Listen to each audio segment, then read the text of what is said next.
Buenos días, somos el grupo 2 conformado por Víctor Guerrero, Santiago Melo y mi persona, Dalia Chamorro. A continuación presentaremos las causales de indignidad desde el punto de vista legal. En este caso se da importancia al artículo 1025 del Código Civil.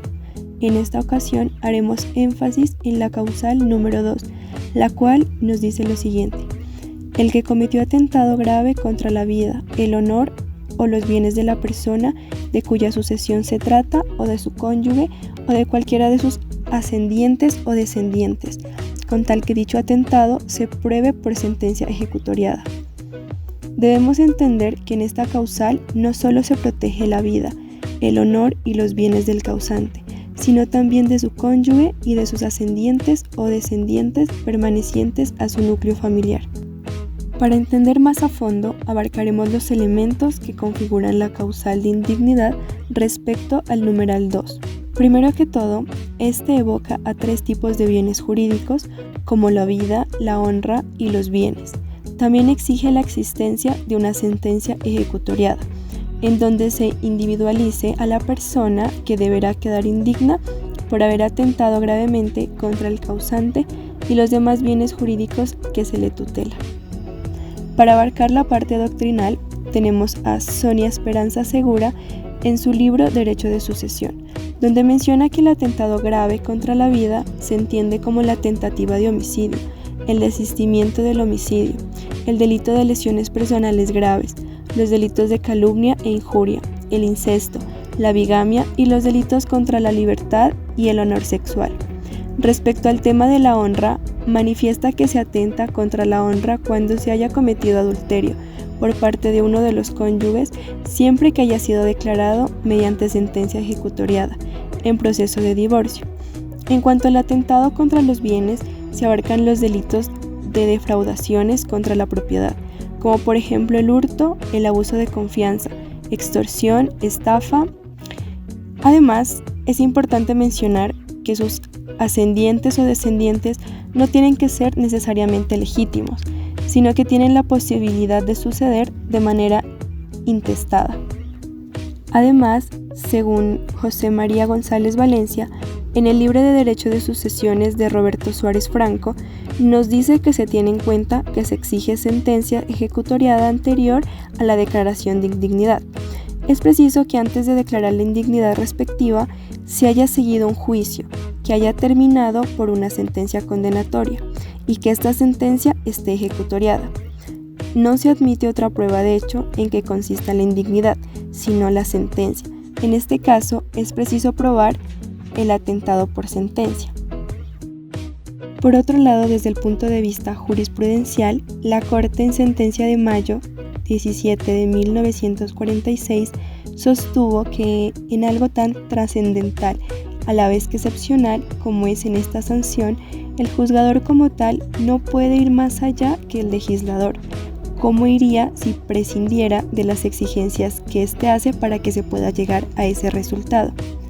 La ley no acepta como base el mero concepto o apreciación hecha de los aludidos hechos o conductas que hagan los interesados o el mismo juez civil, sino que precisamente requiere para la declaración de indignidad, que es lo que del resorte de la prueba del atentado en sentencia ejecutoriada, en forma que sin el lleno previo de este requisito, no obrando en el proceso civil sobre indignidad, este preciso compromiso él no se puede declarar, porque legalmente hablando la causal no se ha producido como tal. Mi nombre es Santiago Melo y voy a hablar acerca de dos elementos jurisprudenciales indispensables que se han establecido en nuestro ordenamiento para que proceda esta causal. En primer lugar, de acuerdo a sentencia C456 del 2020, en la cual se establece que el atentado grave se debió cometer en contra de la vida, la honra o los bienes de la persona, o en contra de su cónyuge o compañero permanente, de cualquiera de sus ascendientes o sus descendientes legítimos. En segundo lugar, el atentado grave se debe probar mediante sentencia ejecutoriada anterior a la declaración de indignidad.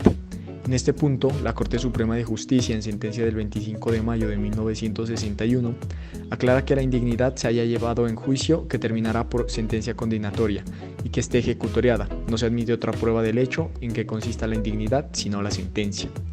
De esta manera, la Corte Suprema de Justicia en Sala de Casación Civil en sentencia C-2240 del 91 establece que el atentado grave no es por sí solo una causal de indignidad, en concordancia con el segundo elemento anteriormente mencionado, y es que se requiere de sentencia ejecutoriada, por lo cual no se podrá demandar la indignidad si la sentencia infirme.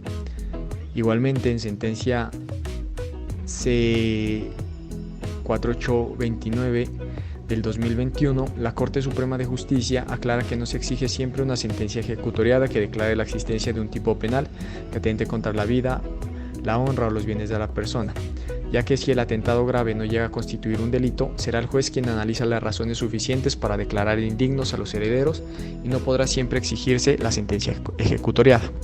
En la parte probatoria tenemos que, desde el punto de vista, podemos destacar que el legislador, al referirse a la palabra grave, dijo que se debe dar una connotación de riesgo y desafío frente a la voluntad del causante y no respecto a la disminución respecto al patrimonio del cujus. Para Hernando Carriosa, en esta causal es preciso probar los atentados contra la vida mediante sentencia probatoria, en razón de que estas conductas generadoras de indignidad se cometen en la vida del causante, pero excepcionalmente puede darse con posterioridad a su fallecimiento. En este caso, le corresponderá al juez civil determinar si constituye ofensa del mismo. Asimismo, Roberto Suárez Franco afirma que no hay atentado contra el patrimonio del causante si éste ya murió.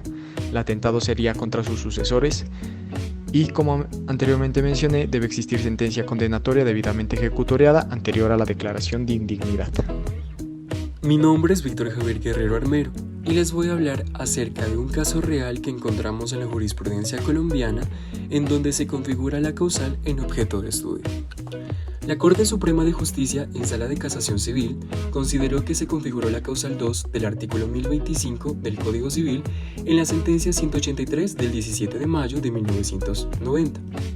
En donde el magistrado ponente, Eduardo García Sarmiento, resuelve un recurso de casación en contra de la sentencia del 5 de agosto de 1988, proferida por el Tribunal Superior del Distrito Judicial de Pasto. Así las cosas, se interpone el recurso por el señor Vicente Rafael Cabrera, actuando en calidad de demandado, en el proceso ordinario, el cual es promovido por los sobrinos de la causante, Julierazo Solís de Cabrera. En cuanto a los antecedentes, el día 15 de enero de 1985 fallece la señora Julierazo, quien en vida contrajo matrimonio con el señor Vicente Cabrera. De dicha unión no nacieron hijos, el vínculo terminó el 17 de octubre de 1973, mediante sentencia judicial que declaró la separación de los bienes y la disolución de la sociedad conyugal. Dicha sentencia fue proferida por el Juzgado Primero Civil del Circuito de Pasto, al encontrar probado que el demandado mantenía de forma prolongada relaciones extramatrimoniales con otra mujer.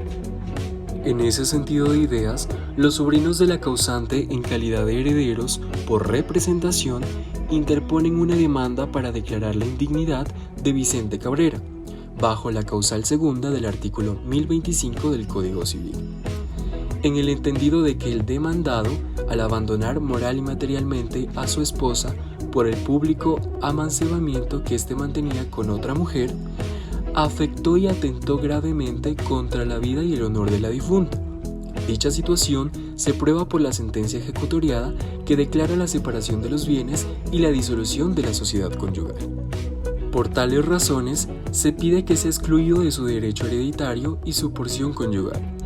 Cabe mencionar que dichas pretensiones fueron resueltas favorablemente en la apelación del 5 de agosto de 1988 y la Corte expresa que el atentado grave debe probarse en sentencia ejecutoriada, sea proferida en materia civil o en materia penal. Esperamos que nuestro video sea de su agrado y agradecemos por su atención. Nos vemos en una próxima ocasión.